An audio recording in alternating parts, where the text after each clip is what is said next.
royaume du divin fiat chez les créatures. Le livre du ciel. Tome 30. Ainsi, chacun vit dans ma volonté. Mais seul celui qui le veut vit de ma volonté, vit en elle comme un enfant avec sa mère. Pour les autres, même s'ils vivent dans ma volonté, certains ne la connaissent même pas. D'autres y vivent comme des étrangers et d'autres encore ne la connaissent que pour l'offenser. Je me sentais tout entière immergée dans le divin vouloir et oh, combien de pensées peuplaient mon esprit! Sa lumière formait des vagues qui se succédaient et se convertissaient en voix, en murmures et en musique céleste, mais comme il est difficile de retenir le langage de cette interminable lumière. Lorsque l'on est en elle, il semble que l'on comprenne beaucoup, mais dès qu'elle se retire, il ne reste que des gouttelettes, et le doux et inoubliable souvenir d'avoir été dans la lumière du fiat éternel. Si le bienheureux Jésus ne faisait pas le miracle de s'abaisser pour s'adapter à la nature humaine, je n'aurais rien eu à dire. Mais j'avais en esprit l'image du royaume de la divine volonté et je voulais que Jésus me dise quelles étaient ses conditions pour être certaine de sa venue. Et mon céleste maître visita sa petite nouveau-née de son vouloir et il me dit, « Ma bienheureuse fille, les conditions absolues, nécessaires, et de la plus haute importance, qui forment la vie et la nourriture pour assurer le royaume de ma divine volonté, sont de demander de la créature les degrés et la continuité d'un long sacrifice. C'est pourquoi notre bonté, en vertu du sacrifice qu'elle demande, doit accorder à celle à qui elle demande ce sacrifice des grâces surprenantes, de telle sorte qu'à cette créature, fasciné par mon amour, par mes dons et par mes grâces, il lui semblera que ce sacrifice n'est rien. Mais elle sait que sa vie est finie et qu'elle n'aura plus aucun droit sur elle-même. Tous les droits appartiendront à celui qui lui demande ce sacrifice. Si elle ne connaissait pas toute l'intensité du sacrifice qu'elle accepte, il n'aurait pas toute sa valeur. Parce que plus elle connaît la grandeur et le poids du sacrifice, plus il acquiert du prix. La connaissance détermine la valeur exacte et complète du sacrifice. Mais pour celle qui ne connaît pas le poids d'un sacrifice, oh, combien cela diminue la valeur, la grâce, le bien que l'on devrait obtenir. Notre amour reste blessé. Notre pouvoir se sent impuissant devant une créature à qui nous demandons de grands sacrifices, lui faisant connaître le poids auquel elle devrait se soumettre, et qui accepte tout uniquement par amour pour nous et afin d'accomplir notre volonté. Le sacrifice prolongé entraîne la continuité de la prière. Oh, comme nos oreilles restent attentives, notre regard ravi, en voyant que sous le feu du sacrifice que nous demandons, elle prie. Que demande-t-elle? Ce que nous voulons, que notre volonté soit faite sur la terre comme au ciel. Ah! Si elle le pouvait, elle mettrait sens dessus-dessous la terre et le ciel. Elle voudrait tout avoir en son pouvoir afin de faire en sorte que tous demandent ce qu'elle veut pour que son sacrifice atteigne son but et apporte les fruits voulus par Dieu. Notre bonté paternelle est telle qu'il nous est impossible de ne pas accorder la demande d'un long sacrifice et d'une prière continue. Telles sont les conditions de la part des créatures et c'est ce que nous avons fait avec toi, nous voulons que tu le saches. Parce que nous ne donnons pas ces choses à des aveugles qui à cause de leur cécité ne connaissent pas les biens et on ne les leur donne pas. Et moins encore aux muets, car dans leur mutisme, ils n'ont pas les mots pour manifester nos vérités et nos grâces. La première chose que nous donnons est la connaissance de ce que nous voulons faire avec elle. Et nous donnons et nous faisons alors ce que nous avons disposé. On peut appeler connaissance, le commencement, le vide, la semence. Ou placer le sacrifice, nos choses, et ou faire naître la belle prière qui nous affaiblit, nous lie avec des chaînes, des liens inséparables, et fait que nous nous rendons à ce qu'elle veut. Plus encore, notre volonté est en vie et travail qui donne vie à tous et à toutes choses. Afin de venir régner sur la terre, exige de la part de la famille humaine la vie d'une créature à sa disposition. Que sans s'y opposer cette créature reste sous l'autorité de sa divine volonté qui pourra faire de cette vie ce qu'elle veut. De la part des créatures, cela lui servira de lieu et de condition pour assurer son royaume. Viennent ensuite les conditions de la part de Dieu. Mais à qui peut-il les poser? Sinon à la créature à qui il a demandé les sacrifices.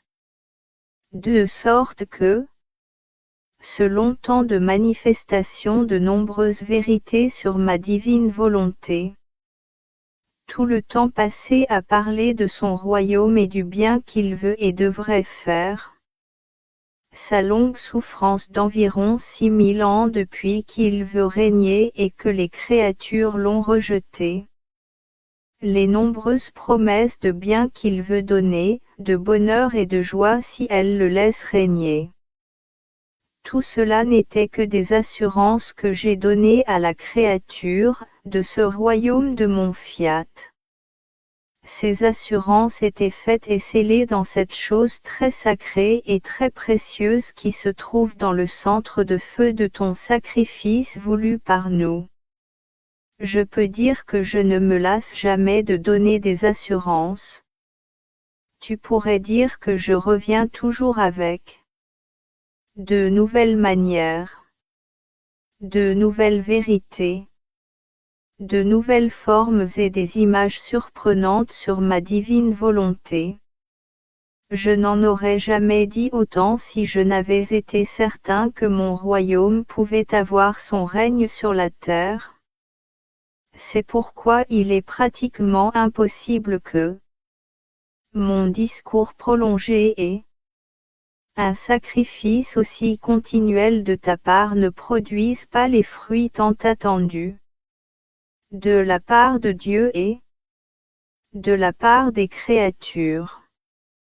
Par conséquent, continue ton envol dans ce fiat, qui a le pouvoir de se faire un chemin, d'abattre toutes les difficultés, et qui peut par la force de l'amour former ses amis les plus fidèles et ses défenseurs contre ses plus impitoyables ennemis.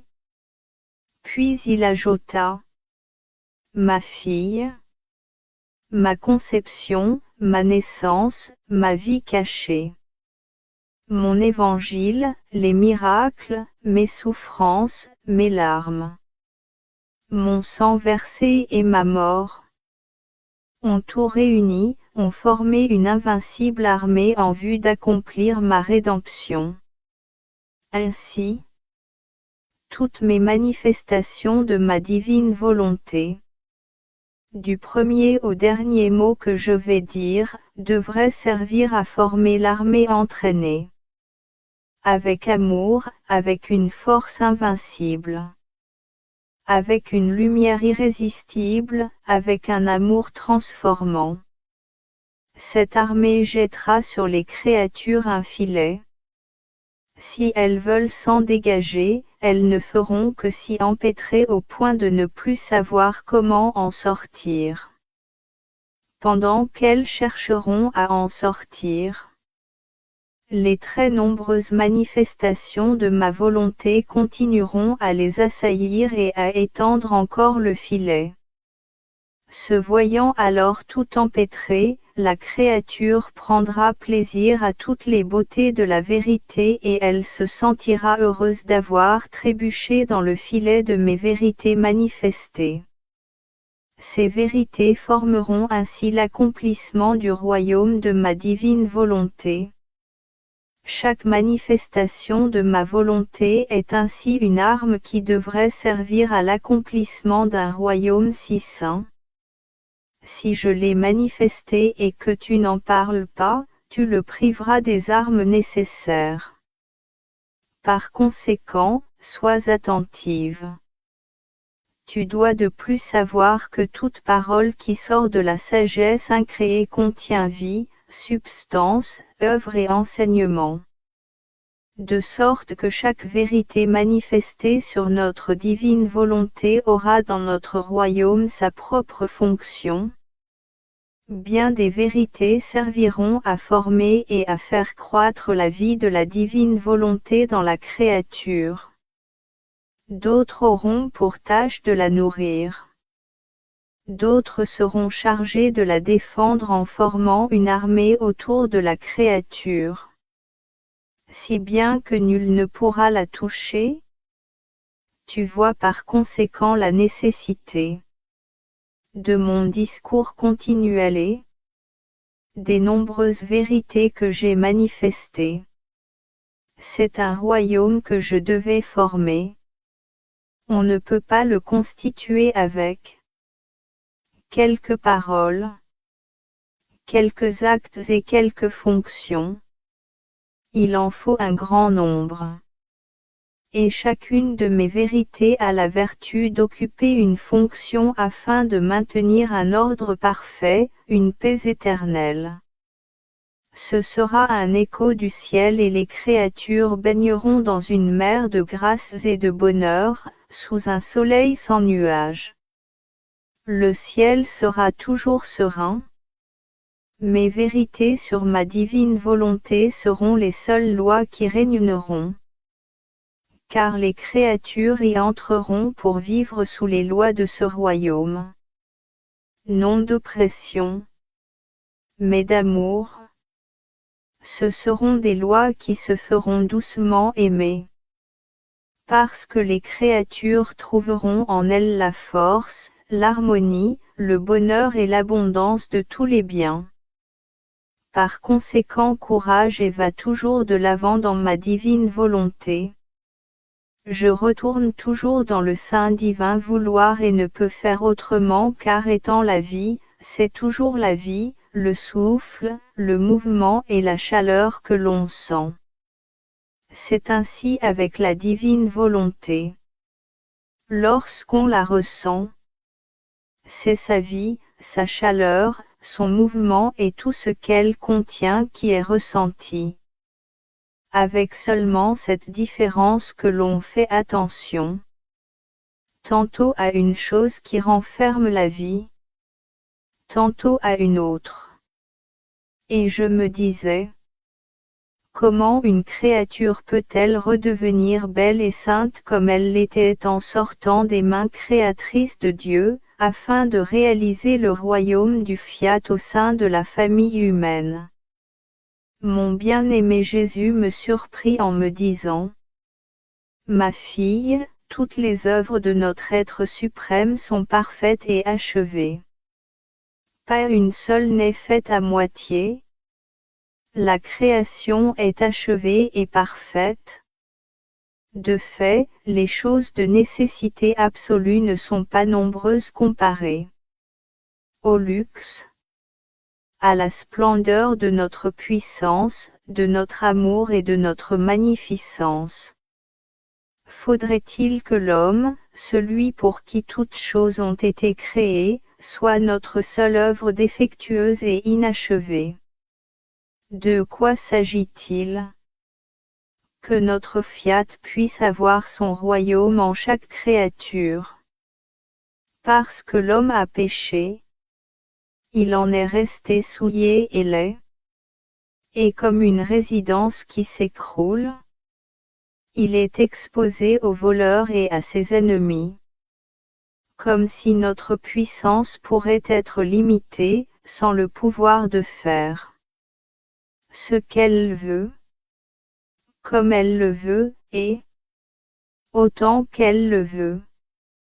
Quiconque croit que le royaume de notre volonté ne peut pas venir doute de l'être suprême lui-même. Nous pouvons faire toutes choses. Le vouloir peut nous manquer. Mais lorsque nous le voulons, notre puissance est si grande que ce que nous voulons faire, nous le faisons, rien ne peut résister à notre puissance.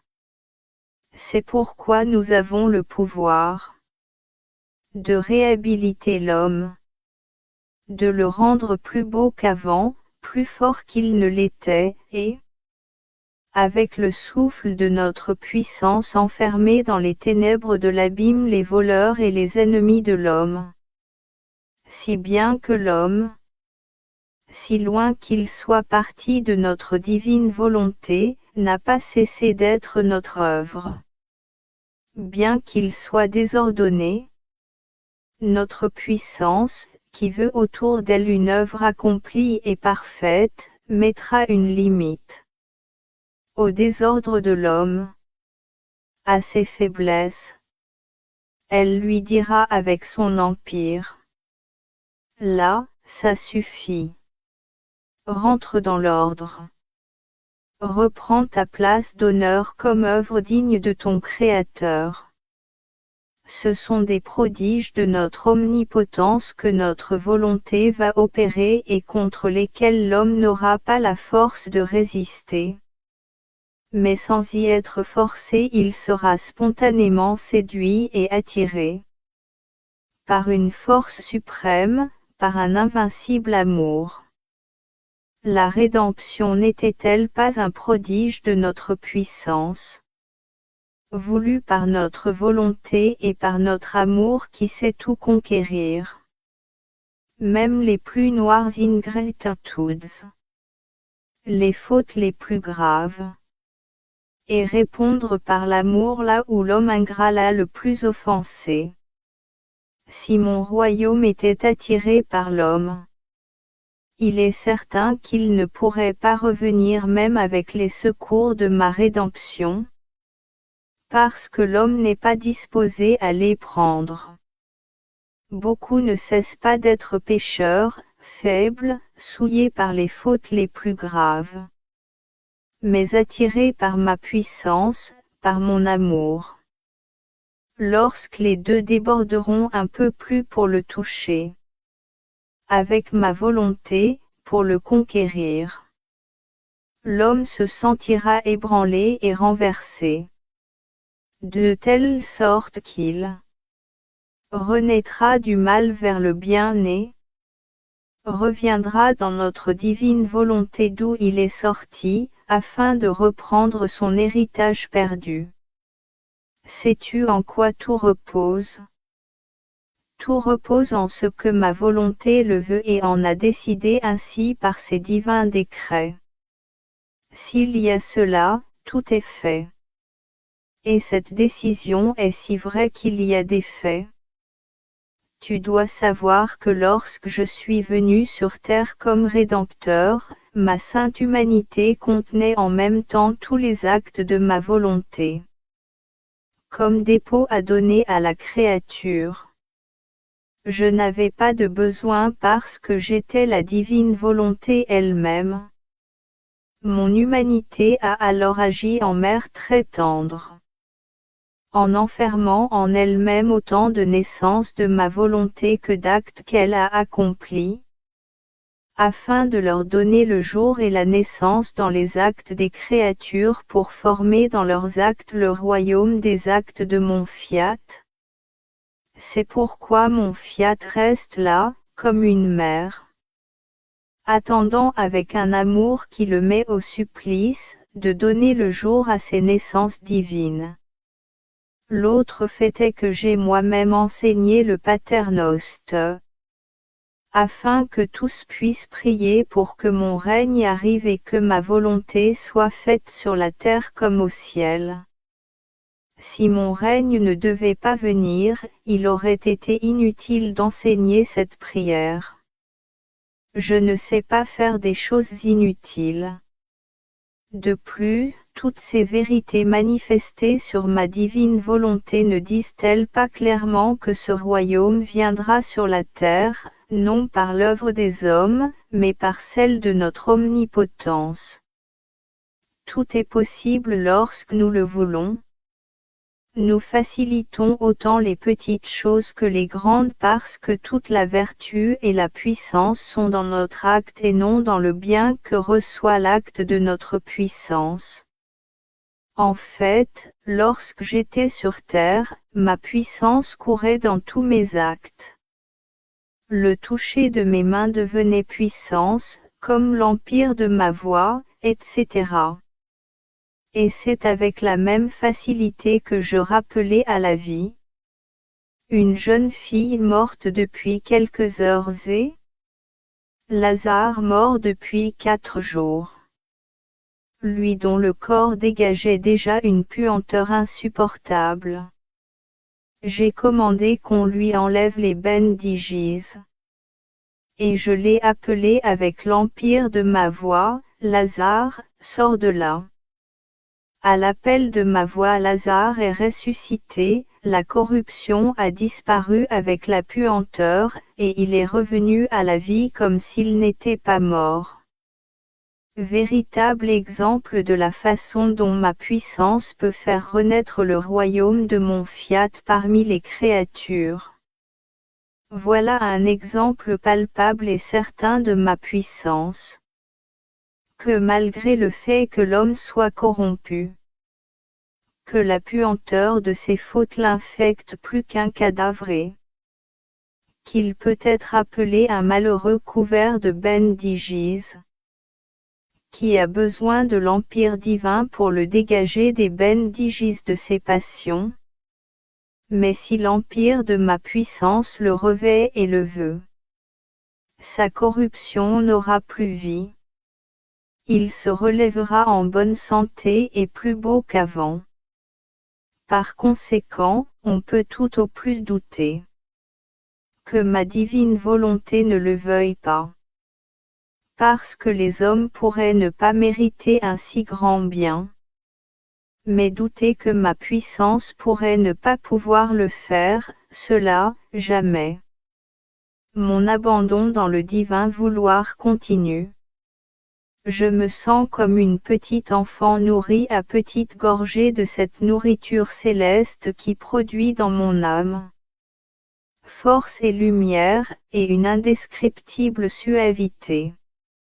Chaque vérité que mon bien-aimé Jésus manifeste à sa petite nouveau-née est une scène des plus touchantes et des plus belles, qu'il place dans mon esprit comme porteur de béatitude de la céleste patrie.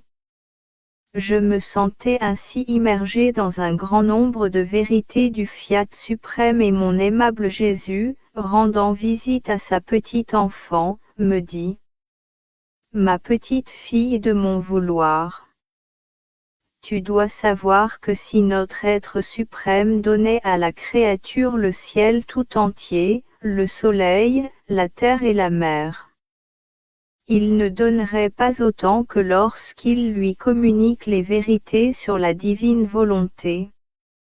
Parce que toutes les autres choses resteraient à l'extérieur de la créature, tandis que les vérités pénètrent les fibres les plus intimes de son être.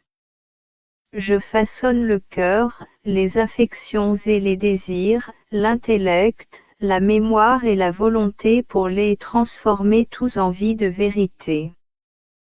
Et en les façonnant, je répète les prodiges de la création de l'homme. Avec le toucher de mes mains, je détruis les germes du mal et je fais renaître la semence d'une vie nouvelle. la créature sans mon toucher et, en la façonnant, la vie nouvelle que je lui rends. Tandis que le ciel, le soleil et la mer n'ont pas la vertu transformante de former pour la créature un ciel, un soleil et une mer. Tout le bien se réduit à ce qui est extérieur, et rien de plus. Tu vois par conséquent tous les biens que tu renfermes par toutes ces vérités qui te sont manifestées. Par conséquent, sois attentif pour correspondre à un bien si grand. Après quoi je continuais à penser à toutes ces vérités sur la divine volonté. Combien de joie, combien de divines transformations. Elles ont véritablement été les révélatrices de l'être suprême. Je n'aurais jamais connu mon Créateur, mon Père céleste, si les saintes vérités n'avaient été comme des messagères qui m'apportent tant de merveilleuses nouvelles sur leur adorable majesté. Et alors que tant de vérités peuplaient mon esprit, un doute surgit en moi. Est-ce vraiment Jésus qui m'a manifesté tant de vérités, ou est-ce l'ennemi ou ma fantaisie? Et Jésus m'a surprise et me dit: Ma bonne fille, comment peux-tu douter? À elle seule la multiplicité de tant de vérités sur ma divine volonté est une preuve certaine que seul ton Jésus pouvait avoir parlé si longtemps sur ce sujet en thèmes si variés et si puissants. Car possédant la source de la divine volonté, il n'est pas étonnant que j'aie pu te manifester, de si nombreuses manières pourrais-je dire, les petites gouttes de lumière des connaissances de mon adorable volonté. Je dis qu'elles sont pour moi des gouttes en comparaison de la mer vaste et infinie que je pourrais encore te dire. Car si je voulais te parler de toute l'éternité, il y a tant à dire sur les connaissances concernant mon fiat suprême que je n'en finirai jamais. Mais pour toi, ce que je t'ai manifesté a été comme des mers parce que tu es une créature finie. C'est pourquoi la longueur de mon discours est la preuve la plus certaine et la plus convaincante. Que seul ton Jésus pouvait tenir tant de raisonnements, que lui seul pouvait savoir tant de choses concernant mon vouloir lui-même. L'ennemi ne possède pas la source. Pour lui, y goûter le brûlerait encore plus. Parce que ma divine volonté est ce qu'il est le plus et ce qui le tourmente le plus. Et si c'était en son pouvoir, il mettrait la terre sens dessus-dessous. Il utiliserait tous les arts et toutes les ruses pour que personne ne connaisse, ni ne fasse ma volonté. Ce serait moins encore ta fantaisie, si limitée et si petite. Oh! Comme la lumière de la raison s'éteindrait bien vite. Après avoir donné 2 ou 3 raisons, tu aurais fait comme ceux qui veulent parler, et soudain sont frappés de mutisme sans pouvoir continuer à discourir. Et, confuse, tu aurais été réduite au silence. Seul ton Jésus a une parole, toujours nouvelle, pénétrante, remplie de force divine, de suavité admirable, de surprenante vérité, devant laquelle l'intelligence humaine est contrainte de s'incliner en disant: On voit ici le doigt de Dieu. Par conséquent, reconnais un tel bien. Et que ton centre en toute chose soit ma seule volonté. Je suis toujours entre les bras de la divine volonté comme une petite enfant serrée entre les bras de sa maman, qui me tient si pressée entre ses bras de lumière, qu'elle ne me laisse voir et toucher que la divine volonté. Et je me disais, oh! Si j'avais pu être libérée de la prison de mon corps. Mes envols vers le fiat auraient pu être plus rapides. J'aurais plus appris. Je n'aurais fait qu'un acte unique avec elle. Mais il me semble que ma nature me fait faire des interruptions, comme si elle mettait des obstacles et me rendait difficile de toujours courir dans la divine volonté. Je pensais cela lorsque mon divin maître visita mon âme et me dit: Bienheureuse fille, tu devrais savoir que celle qui vit dans ma divine volonté possède la vertu de maintenir ordonnée la nature de la créature. Au lieu d'être un obstacle, elle l'aide à accomplir plus d'actes divins. Elle est pour les fleurs comme une terre qui lui permet de former les magnifiques floraisons, qui la recouvrent presque par la variété de leur beauté, et à qui le soleil communique la diversité des plus belles couleurs en les rendant brillantes par sa lumière. S'il n'y avait pas la terre, les fleurs n'auraient pas d'endroit où former leur vie, où faire naître leur beauté. Le soleil n'aurait personne à qui communiquer l'étalage de ses magnifiques couleurs et de sa pure douceur. Telle est la nature humaine pour l'âme qui vit dans la divine volonté. Elle est une terre fertile et pure qui offre un champ d'action, pour que se forment non seulement les magnifiques floraisons, mais pour faire émerger autant de soleil que d'actes accomplis. Ma fille, c'est un enchantement de beauté, la nature humaine qui vit dans ma divine volonté. Couverte et cachée, comme sous un champ de fleurs toutes revêtues de la plus brillante lumière. L'âme n'aurait pas pu à elle seule produire une telle variété de beauté. Mais unie à ma divine volonté, elle trouve les petites croix, les nécessités de la vie, les circonstances variées, tantôt pénibles tantôt heureuses, qui comme des graines servent à ensemencer la terre de la nature humaine pour former son champ de fleurs. L'âme n'a pas de terre et ne pourrait produire une floraison. Unie au corps, oh, que de belles choses elle peut faire! Plus encore, cette nature humaine a été formée par moi. Je l'ai modelée morceau par morceau en lui donnant la plus belle forme. Je peux dire que j'ai agi comme un divin artisan, en y mettant une telle maîtrise que personne d'autre ne pourrait atteindre. Je l'aimais et je vois encore le toucher de mes mains créatrices, imprimé sur sa nature humaine. C'est pourquoi elle est aussi mienne et elle m'appartient. Tout est en parfait accord, nature, âme, volonté humaine et divine. Lorsque la nature humaine se prête ainsi à devenir terre, la volonté humaine est dans l'acte de recevoir la vie de la divine volonté. Dans ses actes, elle se laisse dominer en tout. Et elle ne connaît rien d'autre que ma volonté comme vie, actrice, porteuse et préservatrice de toutes choses. Oh! Que tout alors est saint, pur et magnifique. Mon fiat est au-dessus d'elle avec son pinceau de lumière pour la perfectionner, la diviniser, la spiritualiser. Sa nature ne peut plus être un obstacle aux envols dans ma volonté.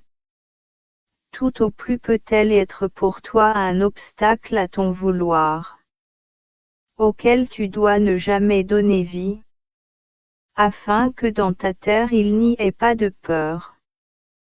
Car si elle est présente, ta terre reçoit et donne ce qu'elle a reçu. En vérité, ta terre donne encore plus et Change les semences en fleurs, en plantes et en fruits. Sinon, elle demeure dans son silence et reste une terre stérile. Je remerciais Jésus pour sa belle leçon. J'étais tout heureuse de savoir que ma nature humaine ne pouvait pas me faire mal.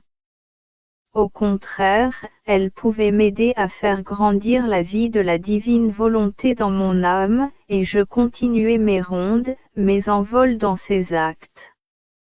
Mon doux Jésus ajouta: Ma fille, ma divine volonté possède l'inséparabilité de tous ses actes et effets, autant lorsqu'elle travaille seule en dedans comme en dehors d'elle-même, que si elle travaille dans la créature, ou encore lorsque la créature travaille en elle, ou afin d'exécuter ce que veut ma divine volonté. De cette façon, ma volonté, produit de ce qui est à elle et le retient comme faisant partie de ses actes et de ses propriétés, inséparables d'elle-même. Si la créature vit dans ma divine volonté, ses actes deviennent une propriété commune à l'une et à l'autre. Si la créature fait des sorties, elle perd ses premiers droits sur ceux qui avaient été faits dans notre maison. Puis la substance, la vie de l'acte, la sainteté, la beauté, les prérogatives nécessaires pour pouvoir former un de nos actes produits par notre divin vouloir. La créature n'a rien fait d'autre qu'aider et concourir avec sa volonté pour travailler avec la nôtre. Mais de substance, il n'y a rien qui vienne d'elle. C'est pourquoi, en persistant à vivre dans notre vouloir, elle maîtrise avec elle. Si elle en sort, c'est avec justice qu'elle ne touche rien. Mais si elle revient, elle acquiert de nouveau le droit de maîtrise. Mais il y a une grande différence entre celle qui vit dans ma divine volonté et travaille avec elle, et celle qui sans vivre dans ma divine volonté, accomplit un acte dans les circonstances voulues par mon fiat. Cette dernière prend dans son acte ma volonté limitée. L'acte accompli reste ce qu'il est, sans continuer son action. Bien que ces actes soient eux aussi inséparables de ma volonté, on voit cependant que ces actes n'ont pas agi continuellement. C'est en étant limités qu'ils ont pris ma divine volonté. Et c'est limité qu'ils demeurent. Par contre, celle qui vit et travaille dans ma volonté acquiert l'acte incessant de travail continuel. Ces actes seront toujours des agents dans mon fiat et ne perdront jamais l'attitude. L'œuvre de mon vouloir ne cessant jamais, ces actes deviennent ceux de la créature. C'est pourquoi je te veux toujours dans mon fiat si tu veux le prendre.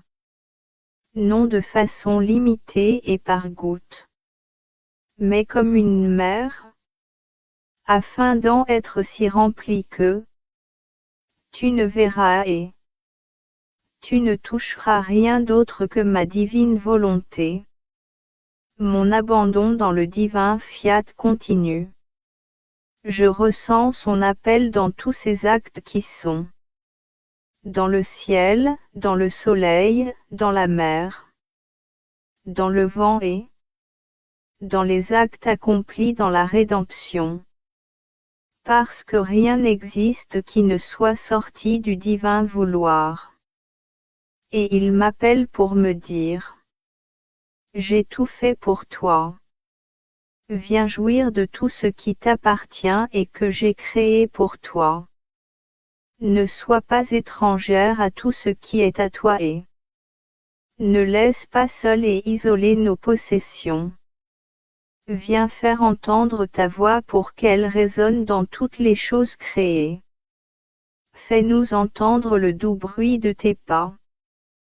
La solitude nous pèse, ta compagnie nous met en fête et nous apporte les douces surprises des joies que peut nous donner notre créature bien-aimée.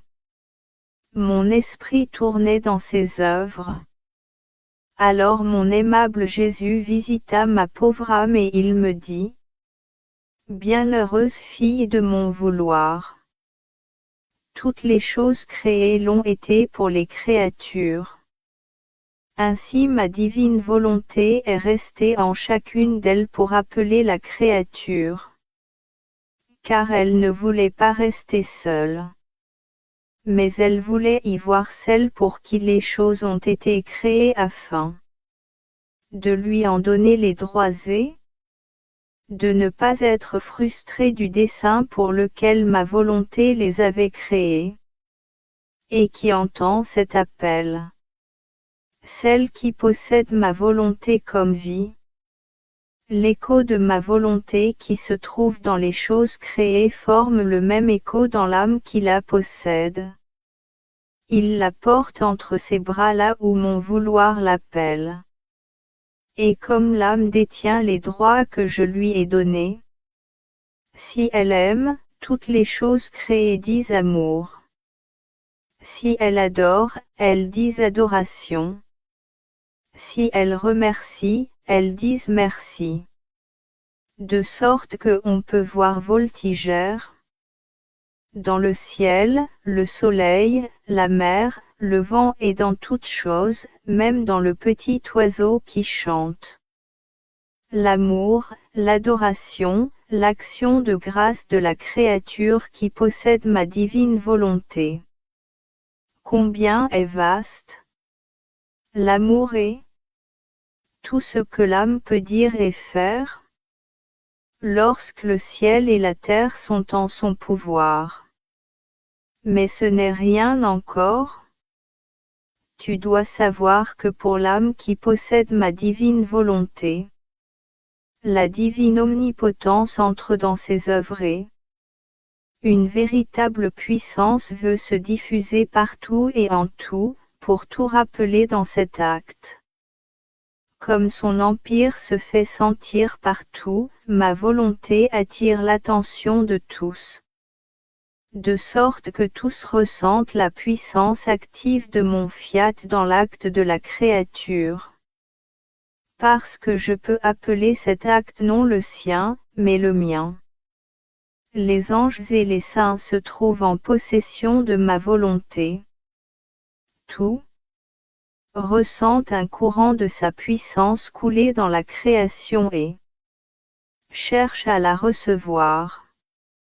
En s'inclinant, ils adorent, remercient et aiment l'œuvre de la divine volonté. Un acte de ma volonté est la plus grande et la plus belle chose qui soit.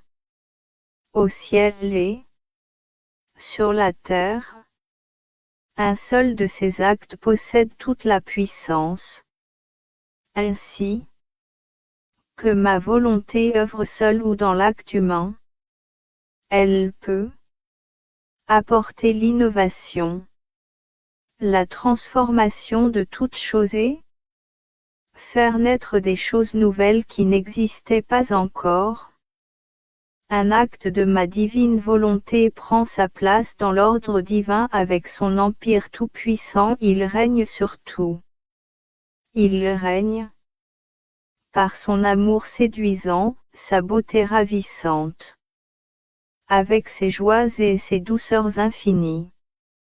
C'est un acte qui inclut tout en lui-même, et celles qui n'en ressentent pas la beauté sont contraintes de ressentir sur elles-mêmes le poids de la justice. Mais parmi les créatures qui ressentent le toucher de la puissance d'un acte de ma volonté, aucune ne sera exclue. Et seuls ces actes s'alignent pour un hommage continuel vers Dieu. Parce que les actes qui donnent le plus de gloire et un hommage continuel à Dieu sont uniquement les actes accomplis dans le fiat, car ce sont des actes reproduits par Dieu lui-même et ils participent à son acte incessant.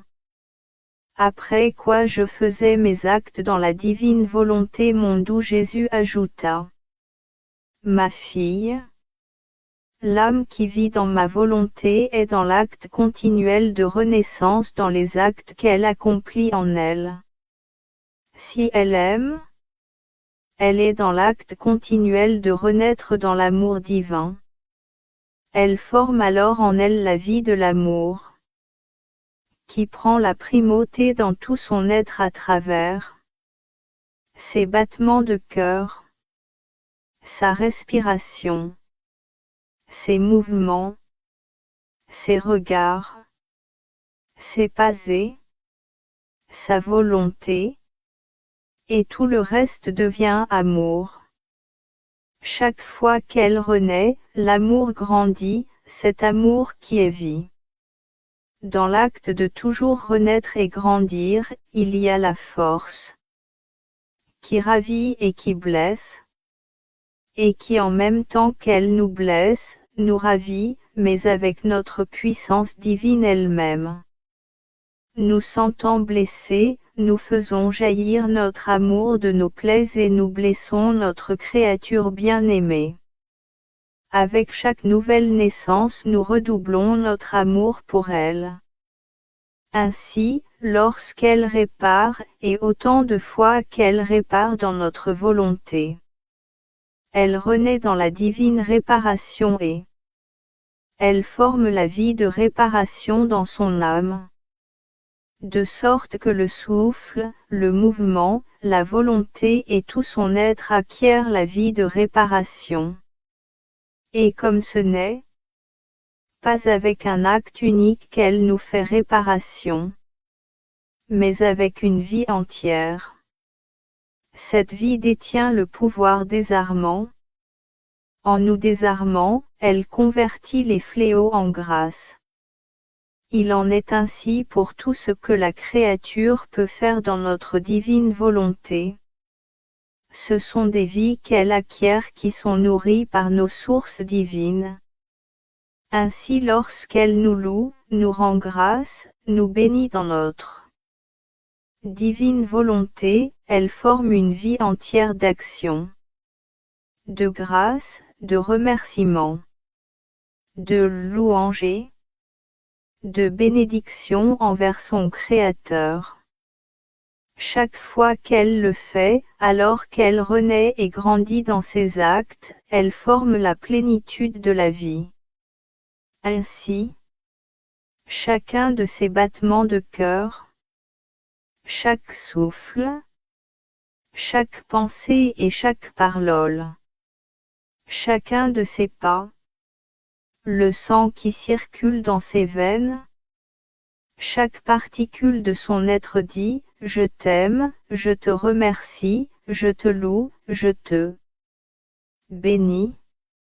Oh, comme il est beau de l'avoir possédé autant de vie, pour autant de fois qu'elle renaît dans ses actes accomplis dans notre divin fiat, et pour autant de vie qu'elle possède. Nous sentons dans un battement de son cœur autant de battements, autant de soufflets, de mouvements et de pas. Certains nous disent amour, d'autres, réparation, action de grâce, louange et bénédiction. Ces renaissances et ces vies forment la plus belle harmonie dans la bienheureuse créature qui a eu le bien de les acquérir. Et notre satisfaction est si grande que notre regard est toujours fixé sur elle, nos oreilles toujours attentives à l'écouter. La puissance de notre vouloir appelle notre continuelle attention. Lorsqu'elle nous dit « Je vous aime », nous lui redisons « Nous t'aimons, ô fille ». Lorsqu'elle nous fait réparation, nous la pressons sur notre cœur. Lorsqu'elle nous rend grâce et nous bénit, nous lui répétons « Nous te remercions parce que tu nous remercies, nous te rendons grâce parce que tu nous rends grâce, nous te bénissons parce que tu nous bénis. » nous pouvons dire que nous entrons en compétition avec elle. Les cieux et la terre sont stupéfaits de voir le Créateur entrer en compétition avec sa créature bien-aimée. C'est pourquoi je te veux toujours dans ma volonté.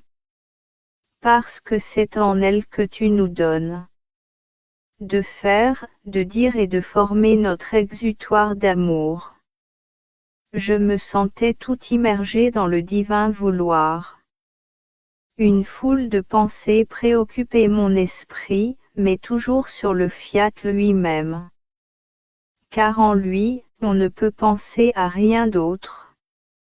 Son doux enchantement, sa lumière qui revêt toutes choses. Ces si nombreuses vérités qui nous entourent de tous côtés cassent tout ce qui ne lui appartient pas. L'heureuse créature qui est dans la divine volonté se retrouve dans une atmosphère céleste, heureuse, dans la plénitude de la paix des saints. Si elle veut quelque chose, c'est que tous puissent jouir de son bonheur. Je me disais, comment se fait-il que les créatures puissent venir vivre dans la divine volonté pour pouvoir former son saint royaume? Mon bien-aimé Jésus me surprit, il me dit: Ma fille, comme tu es petite, on voit que ta petitesse ne sait pas comment s'élever dans la puissance, l'immensité, la bonté et la magnanimité de ton Créateur. Et de sa petitesse elle mesure notre grandeur et notre libéralité. Pauvre petite, tu te disperses dans nos interminables puissances. Et tu ne sais comment accorder le juste poids à nos voies divines et infinies. Il est vrai que pour la créature, humainement parlant, entourée comme elle l'est par les mots, vivre dans mon vouloir qui forme son royaume parmi les créatures, c'est comme si elle voulait toucher le ciel avec son doigt, ce qui est impossible. Mais ce qui est impossible aux hommes est possible à Dieu. Tu dois savoir que la vie dans notre volonté est un don, que notre magnanimité veut faire aux créatures. Avec ce don la créature se sentira transformée. Pauvre, elle deviendra riche. Faible, elle sera forte. Ignorante, elle sera savante. Esclave de viles passions, elle deviendra la douce et volontaire prisonnière d'une volonté si sainte, qui ne la rendra pas prisonnière, mais qui la rendra souveraine. D'elle-même, des divines possessions et de toutes choses créées. Il en sera comme de ce pauvre, vêtu de misérables haillons et vivant dans un taudis sans porte, ouvert aux voleurs et aux ennemis. Il n'a pas assez de pain pour satisfaire sa faim et il est obligé de mendier. Si un roi devait lui faire don d'1 million, son destin changerait et il ne serait plus ce pauvre mendiant, mais il serait un seigneur possédant palais et villas, vêtu avec bienséance et avec suffisamment de nourriture pour pouvoir aider les autres. Qu'est-ce qui a changé le destin de ce malheureux? Le million reçu en cadeau. Or si une vile pièce de monnaie a la vertu de pouvoir changer le destin d'un pauvre malheureux, bien plus encore. Le grand don de notre volonté, accordé en cadeau, pourra changer le malheureux destin des générations humaines. Sauf pour ceux qui volontairement voudront rester dans leur malheur. Plus encore du fait que ce don fut fait à l'homme au commencement de sa création. Avec ingratitude il le rejeta pour faire sa volonté et se retirer de la nôtre. la créature qui maintenant se dispose à faire notre vouloir prépare la place, la bienséance, la noblesse, ou pouvoir déposer ce dos si grand et si infini. Nos connaissances sur le fiat l'aideront et la prépareront de façon surprenante à recevoir ce dos. Ce qu'elle n'a pas pu obtenir aujourd'hui, elle l'obtiendra demain.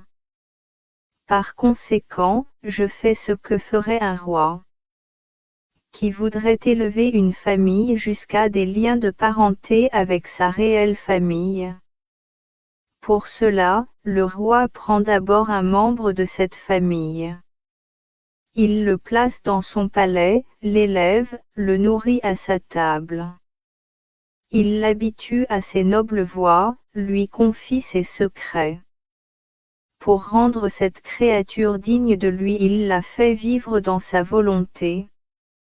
Pour plus de sécurité, afin qu'elle ne descende pas dans la bassesse de sa famille.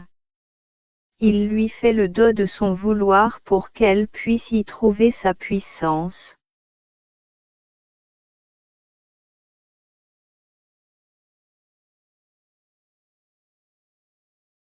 Ce que le roi ne peut pas faire, je peux moi le faire en dédoublant ma volonté afin d'en faire dos à la créature. C'est pourquoi le roi garde les yeux fixés sur elle. Il continue à l'embellir, à la revêtir de beaux et précieux vêtements, de sorte qu'il en devient épris. Incapable de résister plus longtemps, il se l'attache par le lien permanent du mariage, de sorte qu'ils deviennent un dos l'un pour l'autre. Les deux parties détiennent ainsi le droit de régner. Cette famille acquiert les liens de parenté avec le roi. Le roi, par amour pour celle qui s'est donnée à lui, et parce qu'il s'est lui aussi donné à elle, appelle cette famille à vivre dans son palais, en lui faisant le même don qu'il a fait à celle qu'il aime tant. C'est ce que nous avons fait. D'abord nous avons appelé un membre de la famille humaine à venir vivre dans le palais de notre vouloir. Petit à petit, nous lui avons fait don de ses connaissances, de ses plus intimes secrets. En faisant cela, nous éprouvons des satisfactions et des joies indescriptibles. Nous sentons combien il est doux et précieux d'avoir une créature qui vit dans notre vouloir. Et notre amour nous incite, en vérité il nous oblige, à lui faire le don de notre fiat omnipotent. Plus encore du fait qu'elle nous a fait le don de son vouloir, qu'elle était déjà en notre pouvoir et que notre divine volonté était capable d'être en sécurité et à sa place d'honneur dans la créature. Après avoir fait le don de notre fiat à un membre de cette famille humaine, elle acquiert le lien et le droit de ce don. Parce que jamais nous ne faisons des œuvres ou des dons à une seule créature, et ces œuvres et ces dons sont toujours faits de façon universelle. C'est pourquoi ce don sera prêt pour toutes les créatures, à condition qu'elles le veuillent et qu'elles s'y disposent.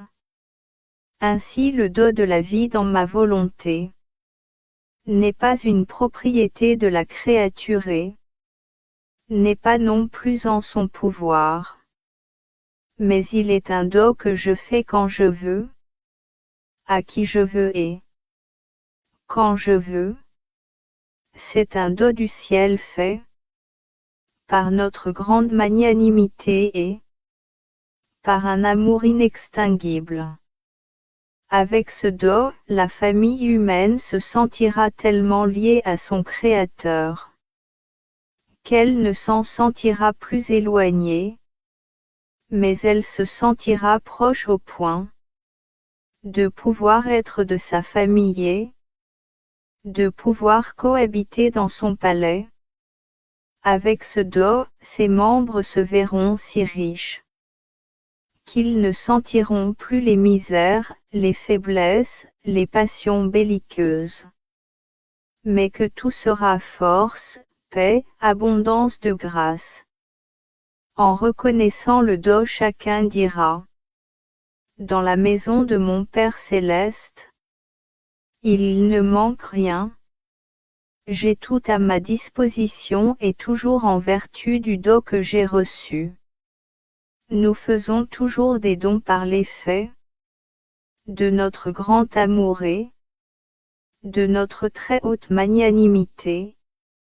S'il n'en était pas ainsi, ou si nous voulions nous préoccuper de savoir si la créature le mérite ou non, si elle a fait des sacrifices, alors ce ne serait plus un Do, mais un paiement.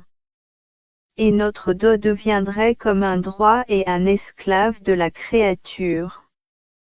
Mais nous-mêmes et nos dons ne sommes esclaves de personne.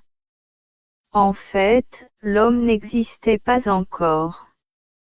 Et déjà, et avant qu'il ne fût, nous avions déjà créé le ciel, le soleil, le vent, la mer, la terre en fleurs et tout le reste afin d'en faire Do à l'homme. Qu'avait-il fait pour mériter des dons aussi grands et éternels? Rien. Et dans l'acte de sa création nous lui avons fait ce grand Do qui dépassait tous les autres, celui de notre Fiat omnipotent. Et bien qu'il l'eût rejeté, nous n'avons pas cessé de le lui donner. Non.